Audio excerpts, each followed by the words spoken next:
Maraming natatakot sa BMW dahil sa mga naririnig nilang issues tulad ng timing chains, cooling lines, plastic fantastic at turbochargers. Pero hindi ito totoo para sa ilang bagong BMW. Nagkaroon ng panahon na talagang may mga sirang modelo sila. Ibabahagi ko ang aking kabuuang karanasan sa ilan sa pinakasikat na SUV sa linya ng BMW at particular na yung mga SUV na gusto ko talagang pagmamay-ari. Tara, simulan na natin!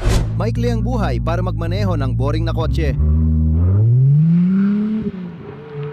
Ang una kong gustong ipunto ay sa pangkalahatan, ang mga BMW ay hindi ganong nagkakaroon ng problema sa transmisyon. Yung ilan na may manual, tumatagal talaga ang mga yon. Yung ilang Asian transmission sa X1 at X2 talagang maaasahan. Japanese transmission na gamit sa German na kotse, hindi ka magkakamali dyan. Pati ang ZF 8-speed na gamit na halos sa lahat ng modelo ngayon ay isa sa pinaka-legendary at matibay na transmission. Pero may ilang X-drive pa rin may issue. May pinakabagong recall para sa ilang late model na BMW na nagkaroon ng mga problema. Mga issue sa transfer case na nagdulot sa ilang customer na mamahaling pagkukumpuni na hindi nasakop ng warranty. Naka-recall ang mga iyon. Siguraduhin mong magsaliksik tungkol sa mga sasakyang yon at sa mga partikular na modelong tinitingnan mo. Pero sa totoo lang, hindi talaga ako naging tagahanga ng X1. Yung mga lumang X1, pwede kang kumuha ng 35 na bersyon na may inline 6. Hindi sila ang pinakamaasahan. Makukuha mo ang N55. Hindi ko rin talaga nagustuhan ang itsura nila. Isa yung sasakyan na hindi talaga tumatak sa akin. Mas gusto ko ang X2. Ang X2 ay katulad ng X1 pero mas maliit, mas mababa ang profile at mas sporty ang itsura. Gusto ko ang design, as in transmission. Ngayon, yung huling X2 models, pwede mo na makuha na may B48 engine o variant nito na naka-transverse mount. Maasahan ang maliit na sasakyan na ito at may all-wheel drive option pa. Gustong gusto ko ang itsura, teknolohiya at pagiging simple nila. Walang air-ride suspension pero may magandang ilaw, mood lighting, malaking sunroof, heated seats at heated steering wheel.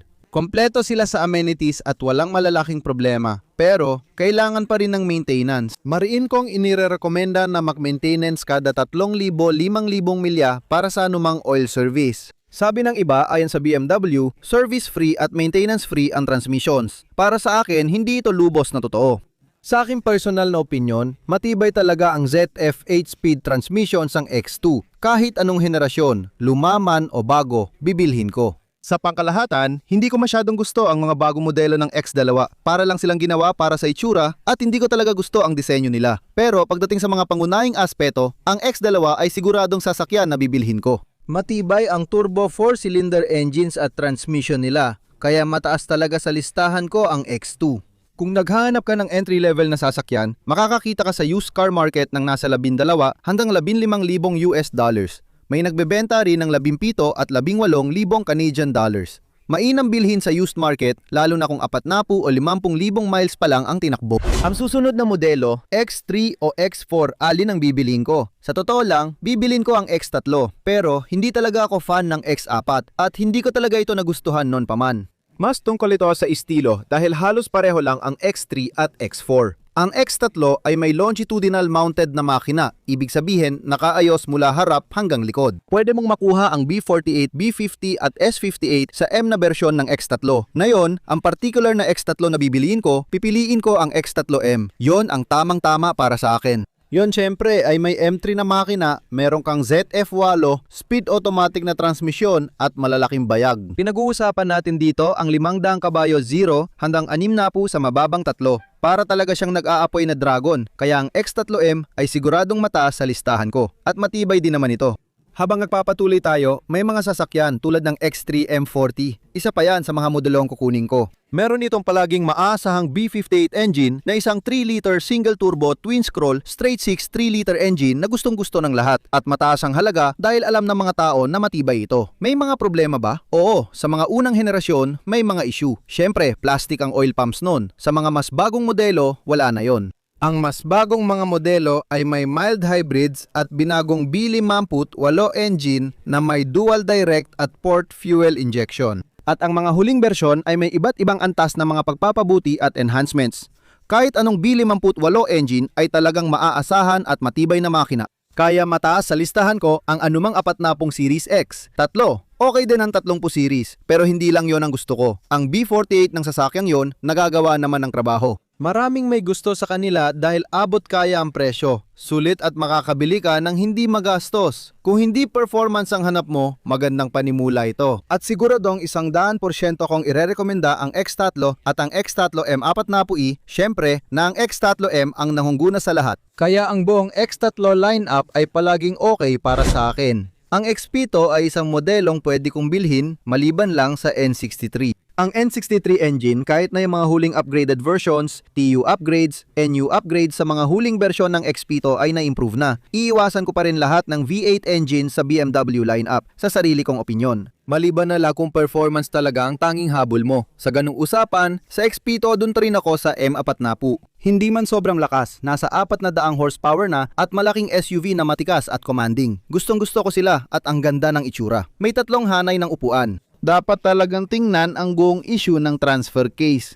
May kilala akong bumili ng X-Pito kamakailan. Tapos nagulat sila na may kontrobersya at ayaw sagutin ng dealer ang gasto sa dating problema ng transfer case. Ngayon, mga karaniwang issue, yung B58 may mga problema sa oil filter housing. Siyempre, pwedeng magkaroon ng tagas doon. Parehong coolant at langis ang pwedeng maging problema. Mga water pump na ngayon ay mechanical na pero pwede pa ring tumagas. Mas simple na sila kumpara sa mga lumang makina pati na rin ang mga oil pump at timing chain. Nakakalungkot kasi nasa firewall side ang timing chain. Di ko alam bakit ganun pero dapat pag-isipan. Karaniwan okay pa hanggang 70 hanggang 100,000 milya bago lumabas ang malaking problema. At sa puntong yon, maaaring water pump na ang kailangang palitan. Maaaring kailangan mong palitan ng ilang cooling line pero normal lang yan sa klasikong X-Pito. Kaya manatili ka sa B58 na makina at X-Pito. Huwag kang lalabas sa saklaw na yan, opinyon ko lang. Ngayon, punta tayo sa X5.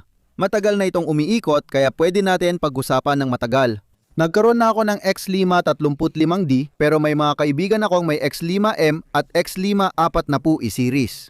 May mga kaibigan akong may X5, yung lumang 35i. Para sa akin, tamang-tama ang timpla at laki ng X5. Malawak ang pagpipilian sa drivetrain at maganda ang itsura ng sasakyan. Yung amin may 3 hilera ng upuan na bihira at parang unicorn. Kung makakuha ka, huwag mong pakakawalan dahil marami ang naghahanap nito.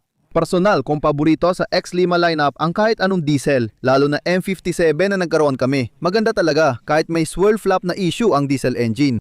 Posibleng magkaproblema sa fuel injectors na mahalang palitan. Kami, napilitan din magpalit ng isa. Nabahala kami na baka magka-short circuit ang firing board kung tumulo ang tubig mula bulkhead. Pero hindi namin ito naranasan. Ang naging problema namin ay sa fuel injector.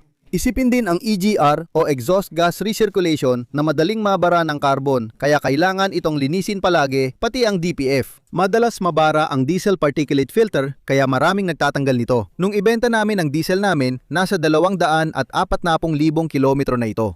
Yung lalaki na bibili nito, balak niyang alisin lahat ng yon. Siyempre, magkakaroon ng usok ng diesel at exhaust. Pero tatakbo pa rin ito ng daan-daang libong milya. Matibay ang makina. Naniniwala ako na dahil sa malakas na flat torque curve, kayang umandar ng diesel engine namin kahit minus 30 o 35 degrees. Basta maayos ang baterya mo, sapat na yon. Sa amin, may 6-speed automatic transmission at matibay na makina. At totoo, ang mga diesel BMW X5 ang pinakamainit na modelo. Pangalawa dyan, yung mga mas bagong henerasyon, iiwasan ko yung 35 May N55 yon. Mediocre pa rin ang drivetrain. Laktawan mo na lang, wag mong bili ng mga yon. Pumunta ka sa 40 series. Kaya ang X540i ang isa pang BMW X5 na ikokonsidera akong bilhin. Makakakuha ka pa rin ng 350 hanggang 400 horsepower na ZF 8-speed automatic. Maganda ang sasakyan, performance, tipid sa gasolina at reliability. Pero tulad ng X-Pito, may issue sa oil filter housing. Pwedeng magka-problema sa water pumps, thermostats at timing chain sa likod ng firewall pati sa cooling line. Lahat ito ay napapalitan dahil sa pagkaluma. Bukod sa plastic valve covers, karamihan ng problema ay nasa cooling line at regular maintenance lang. Matibay ang sasakyan na ito. Hindi malaking issue ang timing chains o turbos, basta regular ang oil change mo. Ngayon, nagkaroon ng recall at ito ay para sa lahat ng sasakyan na may B58 mula X3 hanggang X-Pito kasama lahat.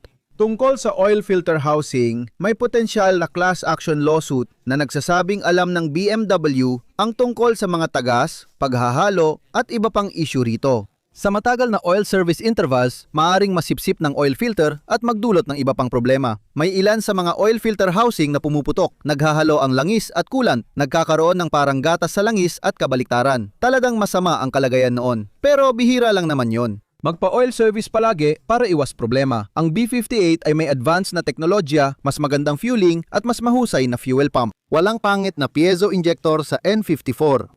May heat encapsulation ito, kaya kontrolado ang temperatura ng modular engine design at magkasama ang panlabas at panloob na init kahit mataas o mababa ang temperatura. Kaya mas kaunti ang epekto nito sa mga cooling line, wiring at plastic sa ilalim ng hood. Kaya mas matibay talaga ang B58 o dalawa ang cooling tank nila. Oo, posible itong kumonsumo ng coolant. Bantayan at panatiling puno lang. Kaya sa X5, pipiliin ko ang 40 series o kahit alin sa mga lumang diesel. Kung talagang diehard ka, iwasan mo ang N63, dumiretso ka na sa X5M. Oo, mas malaki ang gasto sa pag-aayos pero sobrang gumanda na ang mga ito. Dahil sa mga pagbuti ng N63 sa mga taon, gumanda rin ang S63. Ngayon, mas ayos na ang fueling, timing chain at mga issue sa baterya kumpara sa lumang modelo. Bihira na ang ganitong problema, pero pwedeng may aberya pa rin sa window regulator. Ngayon, mas marami ng teknolohiya sa loob na posibleng masira, kaya haharap ka sa mga sasakyan na mas magastos. Kaya ulitin ko, kung bibili ka ng X5M, hindi ito mura. Magastos itong alagaan. Kung performance ang hanap mo, siguradong kaya ng sasakyang yan talunin ng marami. Magaganda ang Porsche Cayenne at Audi RSQ8 pero alam mo ba? BMW X5M sobrang bilis. Kaya kung yan ang hanap mo, tulad ko, malakas ang loob kong irekomenda ito. X5M pero para sa atin, mas gusto ko pa rin ang diesel o yung 40 series ng X5. Ikaw, may paborito ka ba? Yun ang mga BMW SUV na bibilhin ko. At malamang sila lang din ang bibilhin ko. Kaya siguraduhin mong tingnan ang mga yon. Yun ang mga sasakyan na seryoso kong ikokonsiderang bilhin. At yung mga yan, hindi ako makapaniwala kung kailangan mo ng SUV bilang pangalawang sasakyan. Oo, sila lang ang mga maliit na SUV na dapat mong pag-isipan bilhin. Yung iba, basura lang. Sana makita-kita tayong lahat ulit sa lalong madaling panahon mga kaibigan. Kita-kits, paalam.